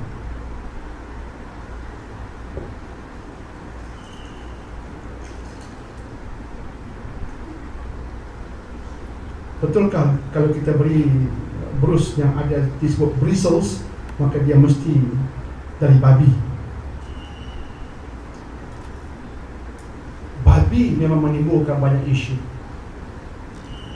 Babi ikut seorang pengkaji dari barat, dia kata sebutlah apa-apa pun di barat dia ada berkaitan dengan babi. Cat ada bahan babi, berus gigi ada bahan babi, penyapu ada bahan babi. Kalau ikut ceramah dia itu, babi semua di dunia ni, apa yang orang barat keluarkan ada kaitan dengan babi. Kalau ikut ceramah dia, dia buat katalog terbatu, dia buat katalog tentang sumber-sumber yang dihasilkan dari babi. Katalog dia punya tebal, menakutkan saya. Sebab itu bab ni kita kena perincikan. Kita tak bincang fiqh, tapi kita bincang bab babi. Okey, bristles. Kita beri brus gigi dan benda-benda yang ada seperti brus. Ditulis itu bristles. B-R-I-S-T-L-E-S, bristles. Okey, bristles itu dia mungkin dari babi, dan dia mungkin dari haiwan bukan babi, dan dia mungkin dari sumber artificial seperti nylon, semua ya. Jadi semata-mata ditulis bristles, jangan kata dia babi. Tapi boleh jadi babi, tapi bukan mestinya babi. Sebab itu kena merujuk pada yakin. Boleh kan? Ada laman web type, itu kepentingan kita merujuk pada yakin. Ada orang kata yakin pun bukan betul sangat. You yang berkata pun tak betul. Yakin bukan betul sangat. You yang berkata cakap banyak tu betul sangat kan? Sebab itu yang kita ada. Paling kurang kita sudah berusaha untuk merujuk. Lepas tu kita serah pada Allah. Tak apa, usaha dulu. Jangan belum berusaha dah komplain dah merungut dah. Yakin bukan betul sangat. Yakin dia berusaha. Saya masa masuk tanya ustaz, Masa itu dirakamkan hadis palsu. Bahaya hadis palsu dirakamkan. Dah pun terbit dalam Tanya Ustaz. Di sebelum saya itu ada seorang Ustaz Jakim, khusus bab halal haram. Khusus bab halal haram. Jadi ketika dia habis, kami pun duduk makan bersama satu meja, sembang-sembang. Dan ketika sembang, saya bertanya, saya nampak kesungguhan orang-orang ini untuk pastikan apa jenama di Malaysia ni ada kepastian halal haramnya. Saya nampak kesungguhan. Tapi mereka juga mengaku staf tak cukup, banyak isu, mereka mengakui. Tapi tentang usaha mereka, kita kena tampil hormat. Belajarlah untuk menghormati usaha orang, bukan belajar untuk senang kutuk orang. Jangan belajar begitu. Belajar untuk menghormati. Kurang-kurangnya Jakim telah membantu kita. Tadi time, kalau dia kata halal, InsyaAllah manfaatkan. Artinya dia sudah menyelidik. Dia ada kalimat halal, nombor halal, artinya dia sudah menyelidik. Bagi kita menggunakannya berdasarkan penyelidikan ini, maka hukumnya sah dalam konteks tempat kita. Sebab yang berautoriti sudah memberikan jawapan. InsyaAllah kita bermula di situ. Tetapi jika masih ada keraguan, jangan pakai brus lain yang meyakinkan. Payah-payah ambil kayu siwak. Ambil kayu siwak tu kayu, kata orang Korean, tonyo. InsyaAllah. Jadi semoga membantu.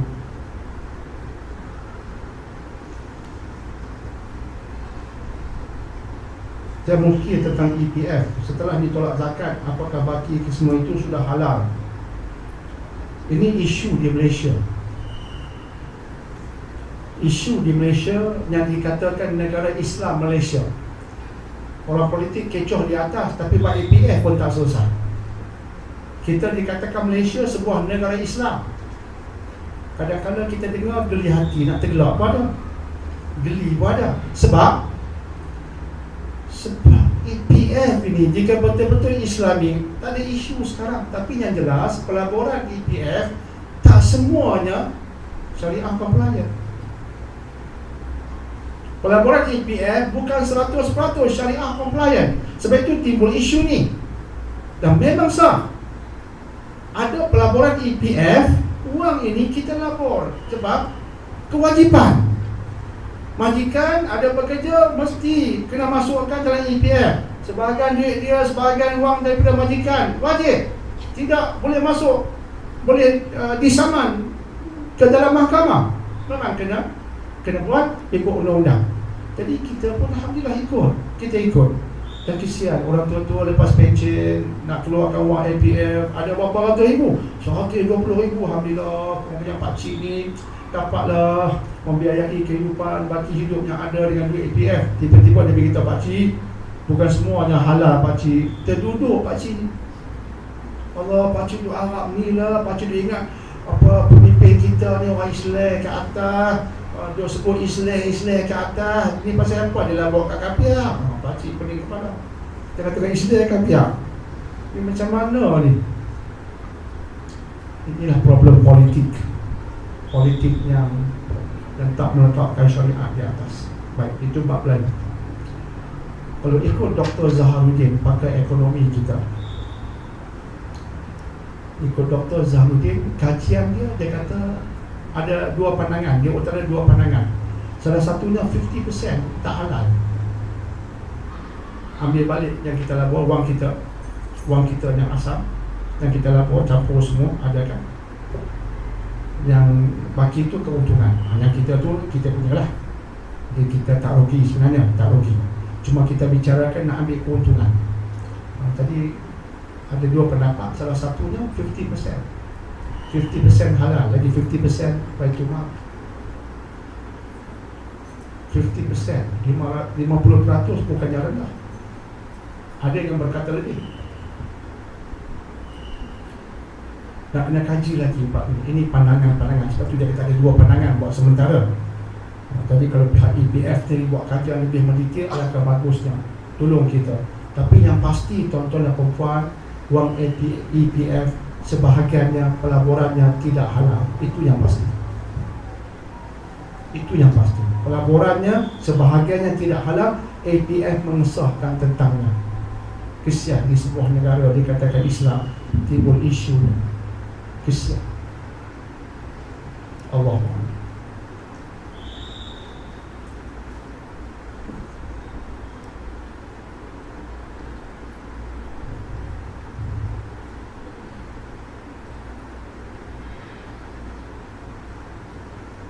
Pernahkah doktor buat kajian tentang di manakah benteng Ya'juj dan Ma'juj?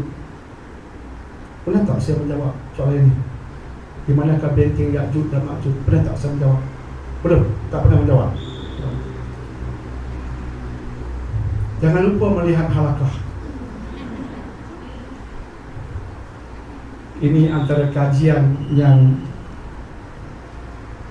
ya kita sebut cara positif lah, yang amat memeningkan kepala cara positif. Ada pening kepala ni seronok, ini yang amat memeningkan kepala. Kalau memeningkan kepala seronok, sebab nak mencari jawapan. Dan ketika diminta yang antara yang terakhir itulah bincang siapa Dajjal, siapa Ya'juj dan Ma'juj, Nabi Isa betul-betul akan turun. Tadi ada 4 isu yang baru khatam. Rakaman bila selesai Dajjal, Ya'juj dan Ma'juj, saya rasa macam batu besar di atas kepala dibuang. Masa terpentas tu punyalah stres, nak jawab satu persatu, duk fikir ayatnya macam mana, takut tersilap cakap. Sebab ini bab yang tak ada kepastian. Tak ada kepastian. Dia berbentuk ijtihadi, berdasarkan ijtihad pandangan ulama, tapi nas-nas dasar ada. Contoh Al-Kahfi, Al-Anbiya, 2 surah bercakap tentang Ya'juj dan Ma'juj. Surah Al-Kahfi berbicara tentang Ya'juj dan Ma'juj berkaitan dengan Dzulqarnain.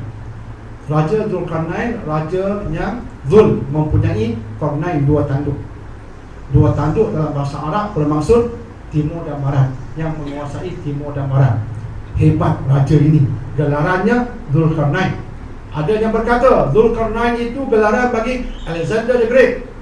Sebahagian tidak bersetuju. Alexander the Great dia penyembah berhala, bukan penyembah Allah. Ada yang berkata dia bukan Alexander the Great, dia Cyrus the Great. Cyrus pula dah pemimpin Parsi yang awal. Di pelbagai pandangan, tapi itu soalan lain. Maka Dzulqarnain akhirnya membina sebuah tembok. Tembok yang dibuat daripada besi panas, dicampur dengan tembaga panas, terletakkan antara 2 bukit buka. Kemudian dalam surah Al-Anbiya disebutkan tembok itu tak mampu didaki, tak mampu ditembusi. Jadi engineering yang awesome. Tembok yang terhasil tak mampu didaki, tak mampu ditembusi. Jangan contohi engineering di setengah tempat di Malaysia, lepas 2 bulan runtuh bumbungnya, runtuh dindingnya di negeri-negeri tertentu. Tapi engineering Dzulqarnain hebat, tak mampu didaki, tak mampu ditembusi. Soalannya, sudahkah ditemui tembok itu? Bila saya buka tafsir Ibn Kathir, ini kena merujuk. Bila saya buka tafsir Ibn Kathir, surah Al-Kahfi dan surah Al-Anbiya, membandingkan pandangan ulama, Ibn Kathir mengatakan pernah di zaman Khalifah Al-Wathiq Bani Abbasiyah, selepas Bani Umayyah 90 tahun digantikan dengan Bani Abbasiyah. Di era Bani Abbasiyah pernah ada seorang khalifah namanya Al-Wathiq. Ibn Kathir mengatakan di era Al-Wathiq pernah Khalifah Al-Wathiq menghantar satu rombongan penyelidik untuk mencari tembok Dzulqarnain. Dan selepas mereka berpergian selama 2 tahun, mereka kembali mengatakan tembok itu ditemui. Memang kunci besinya hebat, diceritakan demikian. Dan di TV saya mengatakan begitulah sahaja laporan Ibn Kathir. Tidak ada perincian yang banyak. Itu saja laporannya, tak ada perincian lebih. Ceritanya sekadar itu. Dan saya kata kita berhenti sekadar itu. Said Qutb, pengarang Fi Zilalil Quran, mengatakan tembok itu berada di Asia Tengah. Tembok itu berada di Asia Tengah, belah Rusia itu, di kawasan Caucasus, Asia Tengah. Ada rombongan dari Spanyol pernah pergi dan mengatakan pernah menemui tembok. Dan laporan Said Qutb pun tidak mendetail, selayang pandang begitu saja. Nak tengok rujukan tambahan diberikan tak ada, cerita begitu saja. Mengatakan pernah ditemui. Ibnu Katsir juga mengatakan pernah ditemui. Kita meyakini tembok itu memang ada, sebab Quran mengatakan dia ada. Tembok itu di mana? Isunya sekarang di mana? Quran tak kata. Sebab itu kita kata kita yakin dengan Quran, tapi sebab Quran tak perincikan, sebab itu kita pun susah nak berikan suatu keputusan. Quran tak kata dia berada di Asia Tengah pun tak ada. Tapi saya Qutb kata di Asia Tengah.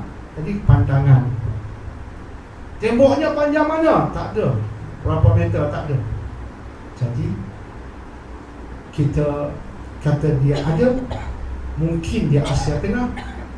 Disebutkan oleh Ibnu Katsir, Said Qutb pernah ditemui, tetapi hari ini boleh kita mencari, tak ditemui.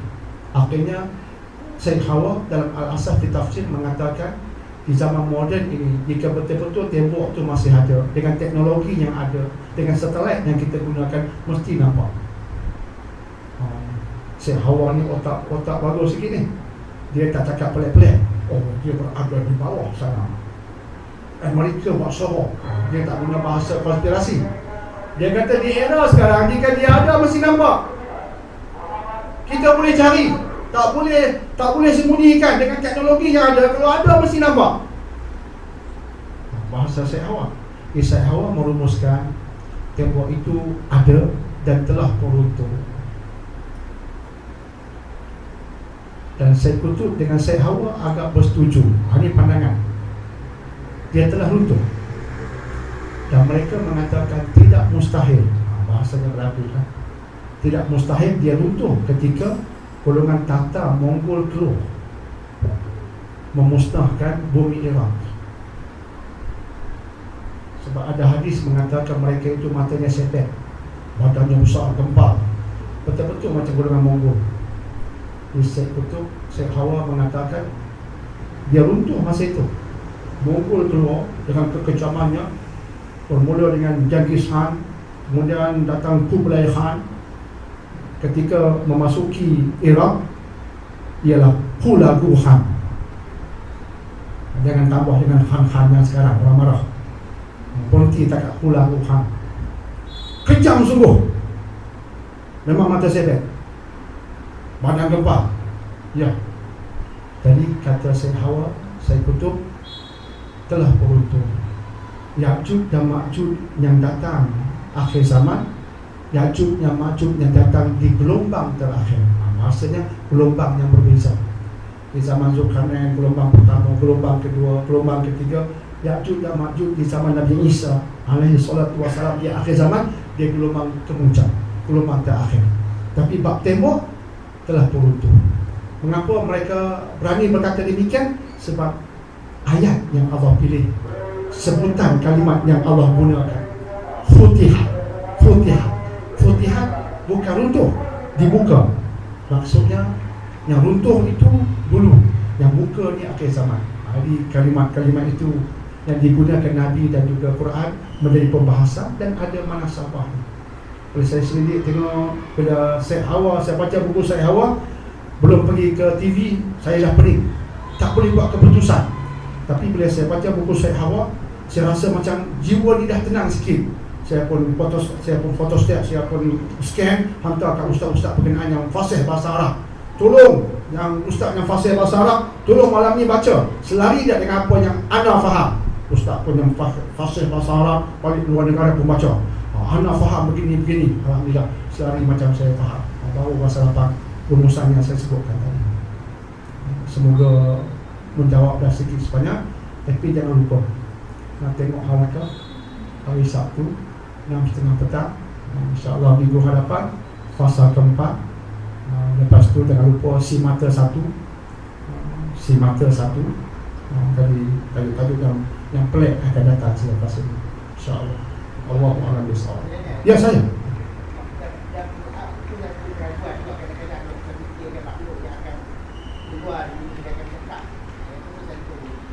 Dapatul Ab, itu belum direkam lagi. Dapatul Ab memang cara positif, bahasa saya gunakan dia positif, memang amat memeningkan kepala. Dapatul Ab, kemudian matahari terbit dari barat, memang mencabar sungguh, terutamanya Dapatul Ab, haiwan yang akan bercakap, memang mencabar sungguh nak kita faham betul-betul. Akhirnya apa yang akan saya buat, membuka semua kitab, mengkaji pandangan-pandangan ulama, termasuk ulama masa kini, dan kemudian membuat satu pendirian dan mengatakan Allahu a'lam bishawab. Allah lebih mengetahui maksud yang sebenar, Allah lebih mengetahui, termasuk dia tajuk Illuminati yang akan ditayang tak lama lagi, si mata satu. Adakah dia Dajjal si mata satu? Betulkah Dajjal tu mata dia satu? Nak bahas begitu. Adakah dia berkait dengan Illuminati? Jadi semua itu tajuknya menarik, tapi cara positifnya memeningkan kepala. InsyaAllah. Doktor, saya minta maaf soalan begini. Betulkah jika isteri cium ketiak suami, maka dia akan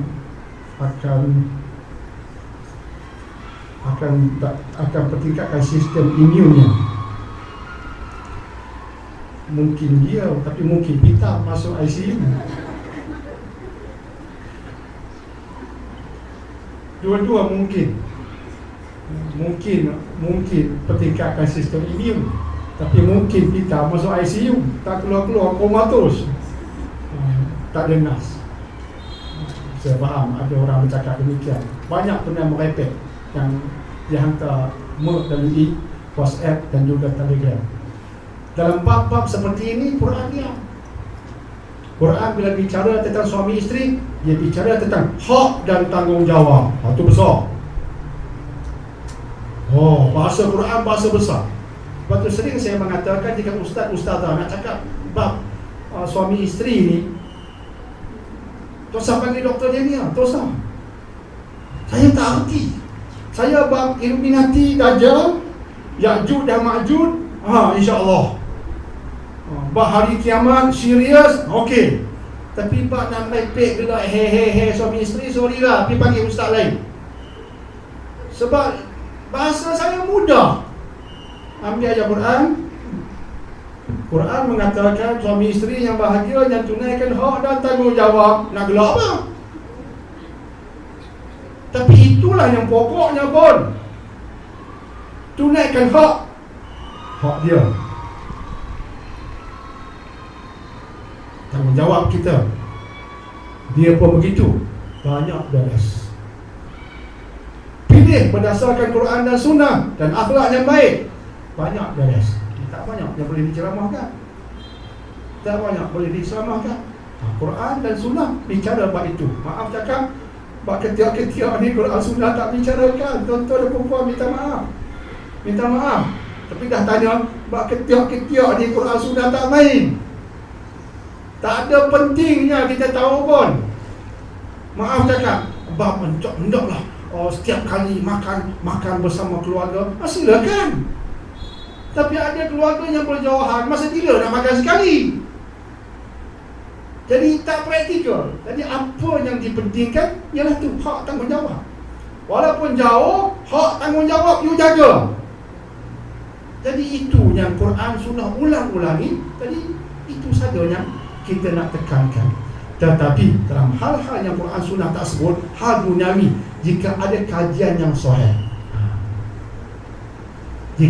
kajian yang sahih mengatakan suami isteri yang berpegangan dengan rasa kasih sayang, dia merangsang hormon tertentu yang meningkatkan sistem imun. Ada. Tapi minta maaf saya ulangi, sebab ketiak ni tak boleh dengar. Yang pernah saya tahu ada yang pintar masuk ICU, itu saya sebut. Ada yang beriman sungguh, yang lain dia tak jaga, yang tu dia jaga sungguh. Masuk ICU bodoh. Jangan main-main. Minta maaf lah. Jadi insya-Allah ya, semoga ada kebaikannya.